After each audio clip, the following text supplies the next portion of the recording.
Hi കൂട്ടുകാരെ, ഇത് നമ്മുടെ കോട്ടയത്ത് പുഷ്പമേള വന്നപ്പോൾ അവിടെ കണ്ടൊരു കാഴ്ചയാണ്.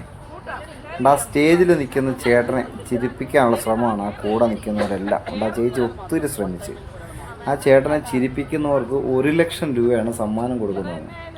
ആ ചേട്ടൻ്റെ മുഖം കണ്ടോ, ചിരിക്കുന്ന ഒരു ലക്ഷണവും കാണുന്നില്ല. പിന്നെ ചേച്ചി ആ മാക്സിമം ചേച്ചി നോക്കി ചിരിപ്പിക്കാൻ.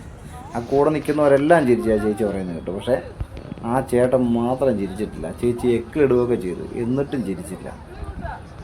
ഒരു അത്ഭുതം മനുഷ്യൻ തന്നെ കേട്ടോ.